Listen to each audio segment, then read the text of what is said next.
오늘 하루 여러분들의 삶을 축복합니다.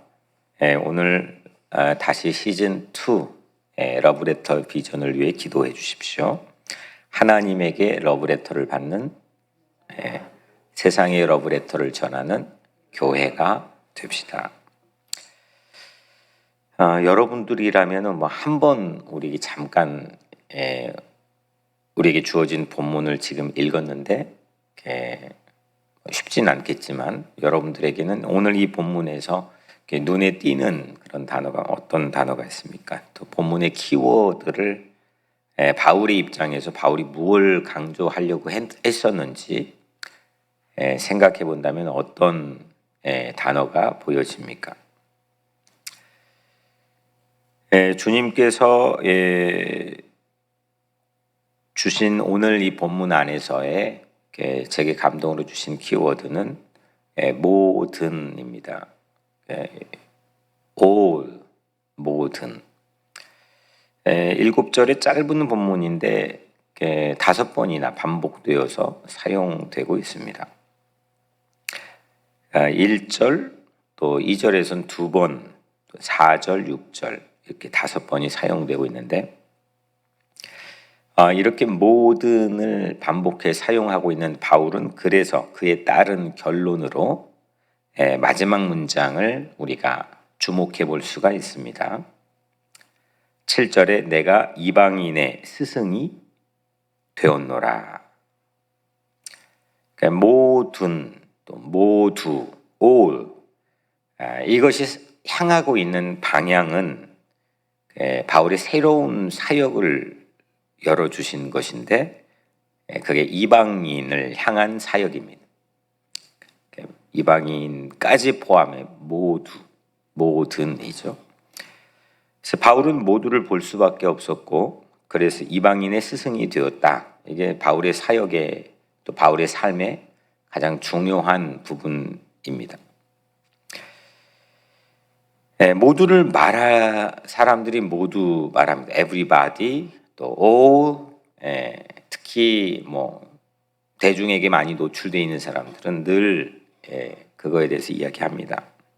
근데 모두를 말할지라도 당시에는 모두에서 배제할 수밖에 없던 할례 받지 못했던 이방인, 유대인의 입장에서 말하는 거죠.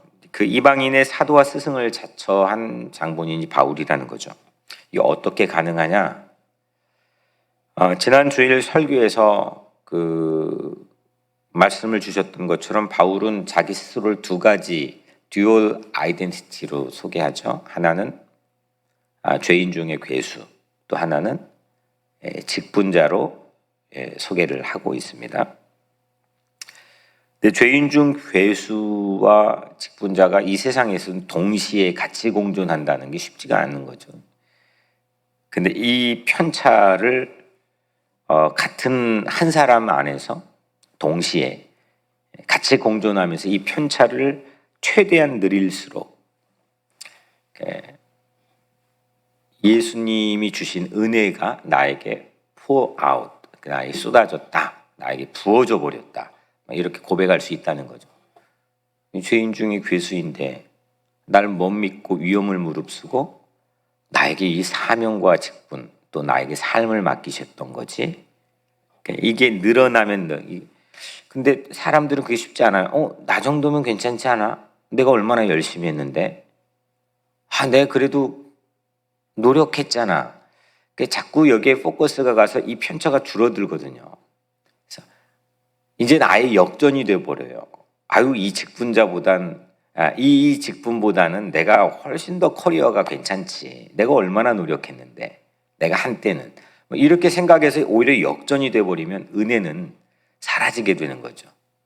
나의 노력에 대한 또 다른 기대와 또 거기에 대한 보상이 우리 마음속에 채워지면 바울처럼 감사가 채워지는 게 아니라 마음속에 시니컬한 냉소적인 불평이나 원망이 내 안에서 자리 잡게 되고 그러면 행복하기가 쉽지 않겠죠. 그래서 행복의 결정적 비결은 이게 넘어가서도 안 되고 이 편차가 내 인생 안에서 공존할 수 있으며 가장 이걸 누릴수록 나는 정말 죄인 중의 괴수인데, 난 정말 자격 없는데, 그렇게 될수록 나에게 주어진 사명에 대한 만족도와 감사, 행복은 당연하게 자리 잡을 수밖에 없고, 그로 인해서 주의 은혜가 나에게 부어졌다, 이렇게 생각할 수밖에 없다는 겁니다. 아멘. 네. 그러다 보니까 지난주에 말씀드렸던 것처럼 새로운 게 보여지기 시작해요. 아니, 나도 했는데 긍휼을 입지 못할 사람이 누가 있겠냐, 그러면서 보게 된 새로운 사람들이 이방인이었다는 거죠. 그래서 예수님의 시선을 갖게 되었는데 그게 모두라는 겁니다. 그래서 이 이제 두 번째로 바울은 오늘 이 모두를 위한 실천으로 기도를 들고 있습니다. 기도하라는 거죠. 기도하라. 1절 우리 같이 한번 읽어볼까요? 1절 시작. 그러므로 내가 첫째로 권하노니 모든 사람을 위하여 간구와 기도와 도구와 감사를 하되. 아멘. 간구는 영어로 petitions, 기도는 prayers, 도구는 intercession, 감사 thanksgiving. 그러니까 우리가 다 뭐 익숙한데 간구, petition, 제가 얼마 전에 새벽에 말씀드렸고, 도구는 익숙하지 않는 말인데 이게 intercession, 그러니까 중보기도라는 뜻입니다.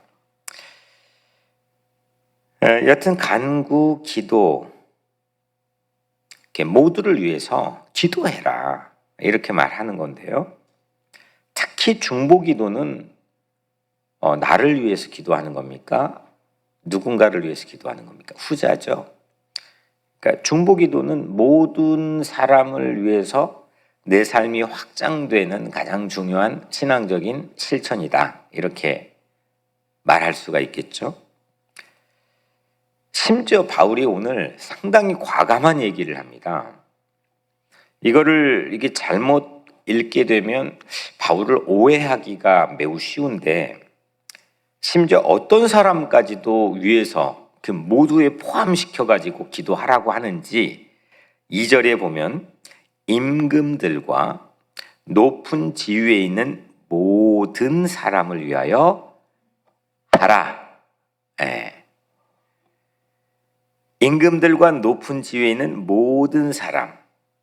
이게 당시에는 어떤 사람이었냐면요, 명확합니다. 이거는 정말 타협의 여지가 없는 명확한 건데, 당시에 로마 최대 폭군으로 여겨졌던 네로 황제가 있어요.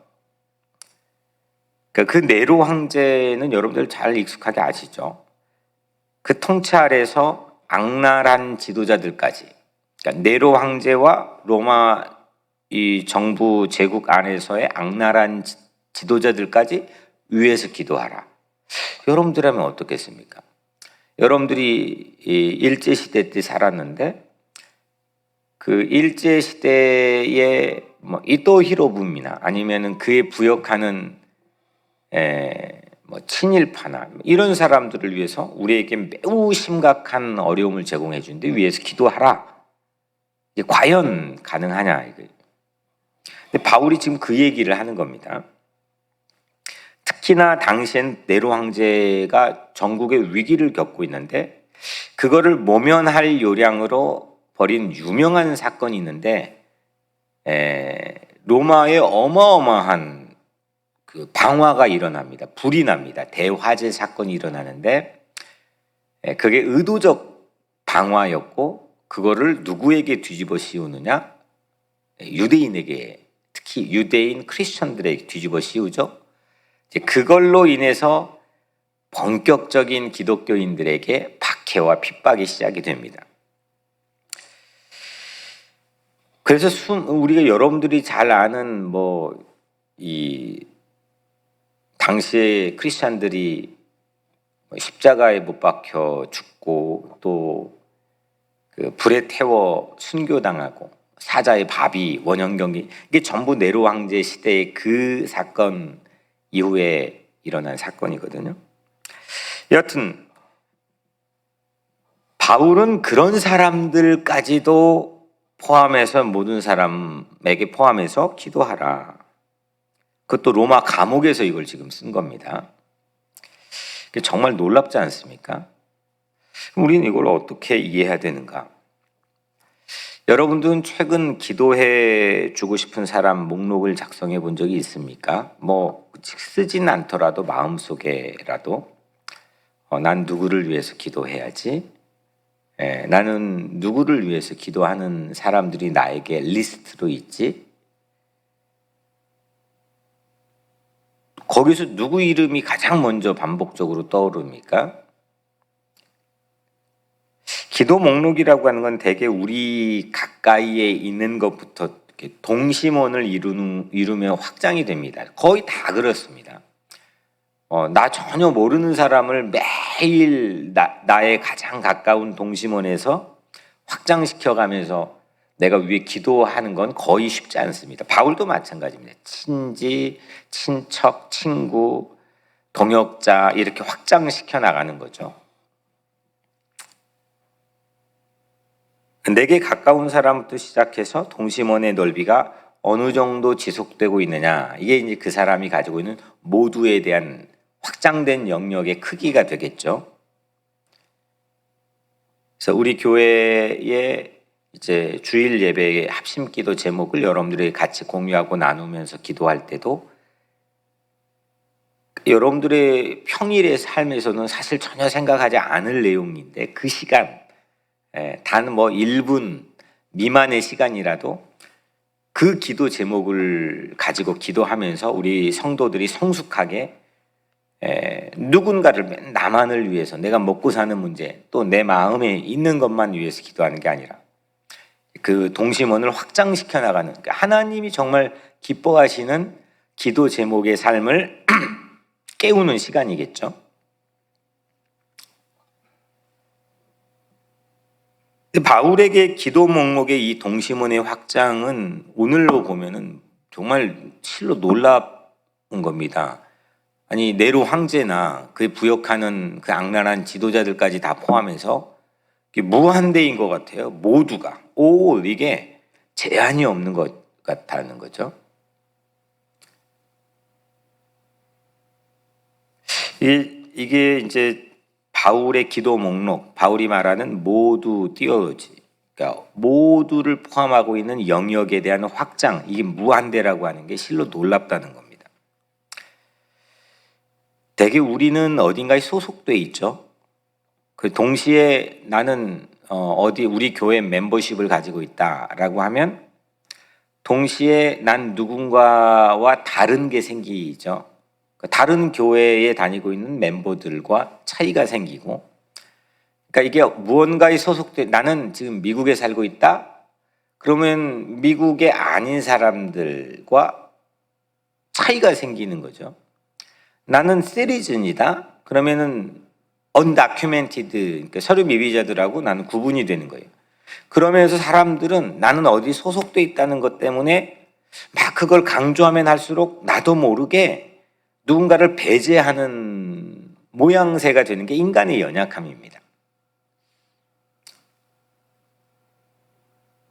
그래서 소속이라고 하는 나는 달콤함을 맛보게 되지만 동시에 그 배제된 사람은 쓴맛을 보게 되죠. 나는 쓴맛도 때로는 봐요. 누군가에게 나는 어디 소속, 누군가를 배제시켜 보기도 하지만 다 보면 또 내가 배제되는 경험 다 하면서 살거든요. 동시에. 여기서 이제 불신이나 갈등 이런 게 야기가 되겠죠. 오늘 이 바울이라고 하는 사람과 복음서의 4명의 저자들 있죠. 마태, 마가, 누가, 요한. 그 중에 누가라고 하는 사람, 이 두 사람은 신약 성경 저자들 중에서 이 두 사람은 밀려난 사람, 그러니까 이민자의 서러움을 직접 몸으로 체험한 유일한 사람들입니다. 왜냐하면 이 두 사람이 자신들이 바깥 사람이었거든요. 그리고 이스라엘 아닌 지역에 살았던 유일한 사람들이고 이민자였다는 겁니다. 또 외국인이었다는 겁니다. 바울은 사도 중에 그 예수님의 제자들 포함한 사도들 중에 유일하게 유대인 이민자 출신이죠. 나머지는 그냥 유대인인데, 그러니까 외국에서 살았던 여러분들의 자녀들 같은 세컨 제너레이션이죠. 그 다음에 누가는 신약의 저자들 중에서 유일하게 외국인입니다. 유대인이 아닌 사람, 아예. 그래서 누가복음과 사도행전, 이건 누가가 지었죠, 두 권을. 그리고 나머지 바울이 지은 바울의 서신들, 이게 독특한 컬러가 있습니다. 누가는 밀려난 사람들, 배제된 사람들에게 아주 지대한 관심을 유별나게 갖습니다. 바울은 이방인, 외국인, 그러니까 이방인의 스승, 다시 말하면 외국인의 스승, 이민자들의 스승, 이렇게 말합니다. 이것이 예수님의 삶을 우리에게 전달하는 진짜 통로다라고, 그래서 바울, 누가복음을 그렇게 꼽고 있죠. 둘 모두 근데 예수를 만난 적이 없습니다. 공교롭게도. 그냥 예수를 만난 적이 없는데 누가 그렇더라, 목격자, 또 그렇더라, 이렇게 전파자, 또 그렇다고 하더라라고 지필자들, 성경의 다른 저자들, 이 사람들이 전해준 메시지만 듣고 예수를 만난 사람들이 두 사람입니다. 근데 이 두 사람은 나머지 베드로를 위시한 다른 사도들이 쓴 예수에 대한 증언보다도 더 생생하고 더 확장된 거를 우리에게 보여주고 있다는 거죠. 놀라운 겁니다. 오늘 2절에 이는 우리가 또 모든 경건과 단정함으로 고요하고 평안한 생활을 하려 함이라. 네로 황제조차도 중보기도 목록에 포함할 때 경건과 단정함으로 고요하게 실제적인 내 내면의 평안한 생활을 누릴 수 있다라고 바울은 얘기하고 있습니다. 3절 4절에 이것이 우리 구주 하나님 앞에 선하고 받으실 만한 것이니 하나님은 모든 사람이 구원을 받으며 진리를 아는 데 이르기를 원하시느니라. 하나님은 모두가 구원받기 위해서였다는 겁니다. 그게 바로 십자가 사랑인 줄로 믿습니다. 그 사랑은 누구를 밀어내지 않고 그 사랑은 모두를 포용하고 용서합니다. 뉴욕 우리 교회는 그런 곳이 정말 힘겨운 거지만 쉽지 않은 거지만 주님께서 먼저 우리에게 보여주신, 그리고 바울과 누가가 그렇게 목격하고 증언했던 그 예수님의 십자가의 사랑을 붙들고 씨름하여서 전국에 승리하는 우리 삶이 되기를 주의 이름으로 간절히 축복합니다.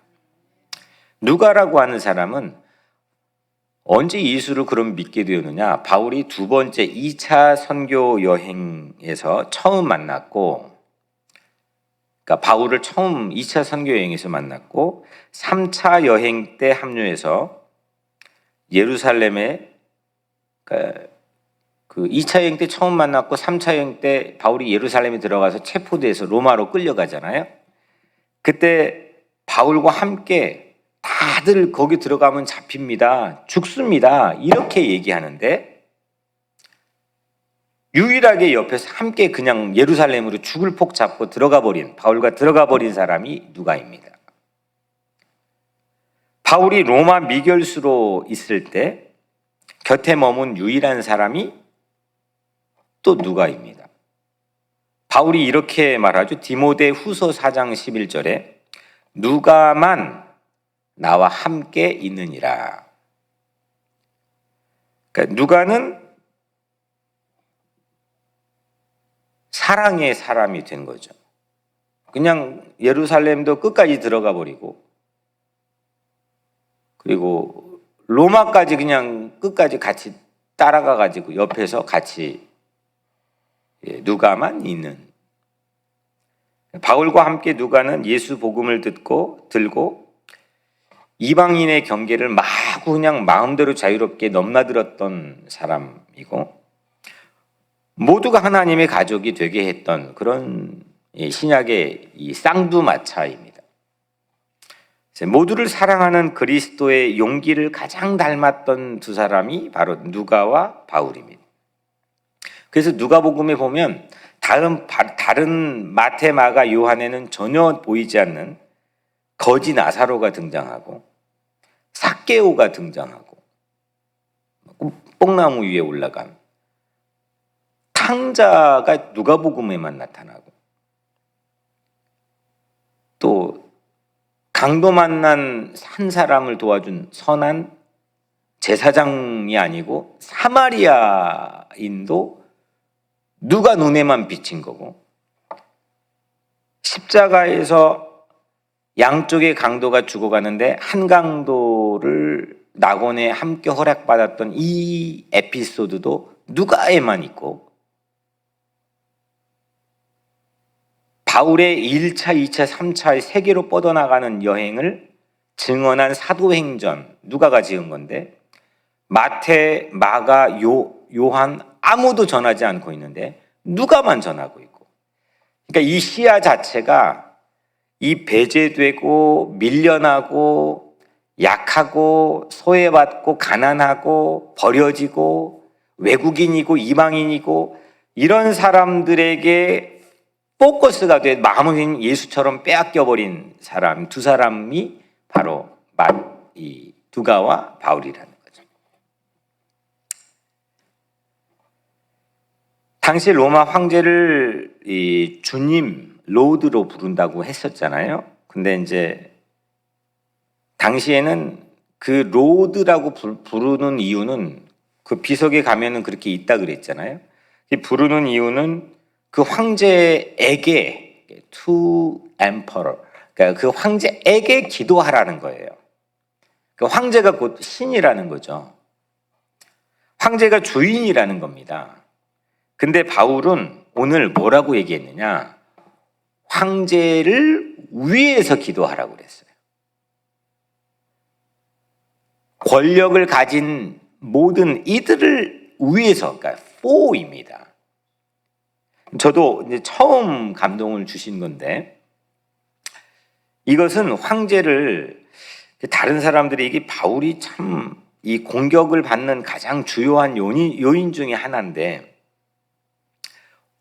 이렇게 황제의 악을 용인하라는 거냐? 그거 뭐 황제가 나빠도 그냥 인정하고 가만히 비겁하게, 1980년 11월에 이 한경림 목사님 비롯해 37명의 한국의 기독교자들이 전두환 그 해 5월 수없는 사람을 죽였는데, 같은 해 11월에 청와대 국가조찬기도회라면서 새로운 정부라고 축복해줬던, 그 나중엔 다 참여한 사람이 2명밖에 없었지만 목사 중에 그 악을 용인하라고 준 말씀이 아니라는 거예요. 이거는 지금 황제를, 이게 어떤 말이냐, 놀라운 말씀인데, 황제에게 아까 기도하라고 하는 게 당시에 다 문화였다 그랬잖아요. 황제가 신이다. 근데 바울은 이걸 뒤집어서 감옥에서 뭐라고 썼냐? 황제를 위해서 기도하라는 거예요.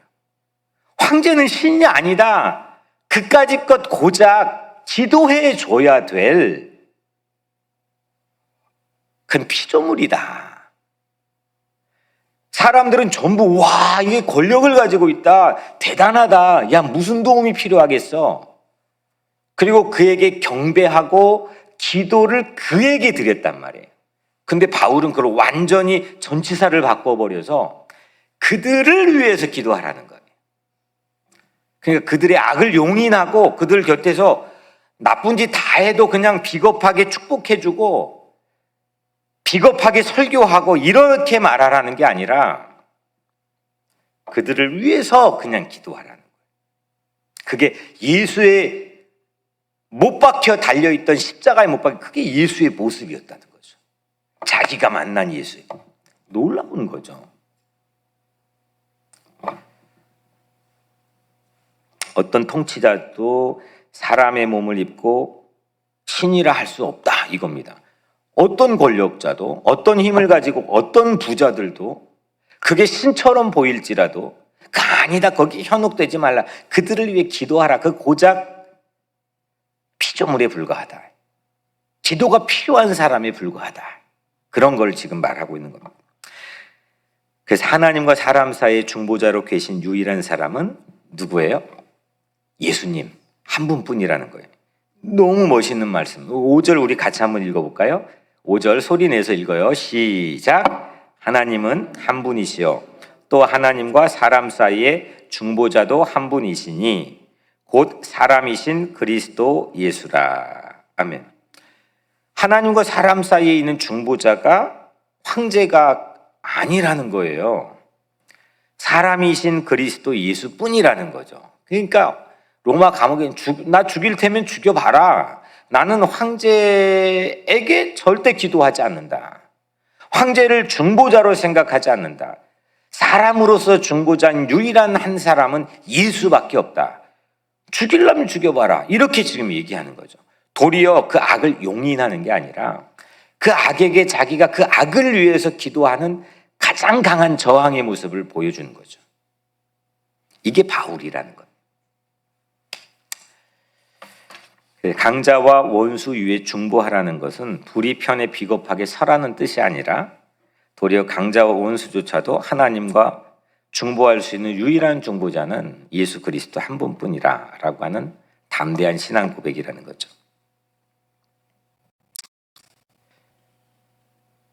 마지막으로 이런 놀라운 신앙을 갖는 이유는 역시 하나입니다. 6절에 그가 모든 사람을 위하여 자기를 대속물로 주셨으니 기약이 이르러 주신 증거니라. 중보자의 자격은 모든 사람을 위하여 자신을 대속물로 주셨다는 거예요. 부분적이 아니라. 로마 황제는 자기에게 부역하고 자기를 위해서 충성을 맹세하는 로마의 자국민과 또 그 식민지에 소속된 그 부역자들과 또 자기의 장수들만을 위해서 살죠. 자기의 적군이나 자기의 식민지로 끌고 온 피식민지자들을 위해서는 모두의 포함은 절대 안 되는 거죠. 근데 오직 예수는 모두를 포함하고 있다는 겁니다. 죄인 중 괴수인 우리에게조차도 미친 그리스도의 보혈, 그 그리스도의 보혈의 능력이라면 미치지 못할 영역이 없다. 그래서 대속물 예수는 모든 사람을 위한다. 이게 바울의 계속 반복되고 있는 편지의 내용입니다. 우리 마지막 절 같이 한번 읽겠습니다. 시작. 이를 위하여 내가 전파하는 자와 사도로 세움을 입은 것은 참말이요 거짓말이 아니니.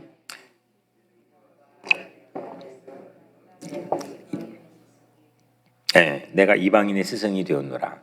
그래서 자기가 나 스승이야 이렇게 뻐기고 그런 게 아니라 이래서 바울이 이방인의 스승이 난 될 수밖에 없다는 것을 얘기하는 거죠. 이방인은 절대로 모두보다 크지 않습니다. 그냥 모두에게 이방인이 포함되는 거죠. 모두 all이라고 하는 오늘 키워드는 모든 것들보다 다 큽니다. 포함합니다. 바울이 예수님의 그 모두의 마음을 품은 거죠. 그게 십자가의 능력이고 십자가가 품고 있는 지혜라는 겁니다. 세상에서 아무리 크게 보인 막강한 권력자였던 네로 황제조차도 그 모두를 포함하지 못했다는 거죠. 네로 황제에게 난 기도할 수 없다. 그는 중보자가 아니다. 그는 신이 아니다. 나는 to the Nero Emperor. 나는 절대 네로 황제에게 기도하지 않는다. 네로 황제를 위해서 나는 기도한다. 여러분들도 그래라. 이거를 지금 편지의 내용으로 보내고 있다는 것. 중보자 예수 그리스도의 유일무이했던 십자가의 능력 때문입니다. 이거의 바울이 또 누가가 만난 독특한 신앙 모습입니다. 모두의 신학, 배제가 없는 신앙, 모두를 품어버리는 사랑의 능력, 그걸 가지고 세상 땅끝까지 복음의 능력의 증거자가 되었습니다. 뭐 어디를 나는 막 가서 해외 선교하겠다. 그런 게 절대 아닙니다. 그렇게 경쟁하듯이 했던 18세기, 19세기, 20세기 초반까지 제국주의적인 그런 선교 방식이 아닙니다. 자기가 한 거를 뽐내고 자기 가지고 있는 성취를 과시하기 위해서가 아닙니다. 모두를 품는. 그래서 우리 교회도 또 오늘 여러분들 각자의 삶에도 all people인데 오늘은 이 성경 말씀이 영어 성경에는 all people 이걸 여러분들의 마음에 품고 여러분들의 마음을 최대한 이 동심원을 확장시켜내는 그런 기도의 사람이 되기를 주님의 이름으로 간절히 축복합니다. 기도하겠습니다. 이 말씀 붙들고 기도하고요. 오늘 저녁에 센 바이블 클럽이 줌으로 모입니다. 센 바이블 클럽 위해서 기도해 주시고 오늘 하루 여러분들 각자의 삶을 위해서 또 마음에 감동을 주시는 내 동심원을 확장하면서 미얀마를 위해서도 또 뿌이 선교사님 위해서 또 IT 위해서 쿠바 위해서 또 여러 서류 미비자들 우리 각자의 삶 이민자 보호교회를 위해서도 우리 이 시간에 각자 기도하는데 제가 먼저 기도하겠습니다. 은혜로우신 하나님 감사합니다. 오늘 우리 하루의 삶을 축복해 주옵소서. 주께서 인도하셔서 하늘의 능력을 받게 도와주시며 오늘 주신 말씀 붙들고 우리의 삶의 기도의 동심원이 무한대로 확장되어지는 예수님처럼 그렇게 바울처럼 누가처럼 우리도 오늘 하루 그렇게 살게 하여 주옵소서. 예수님 이름으로 간절히 기도드리옵나이다. 아멘.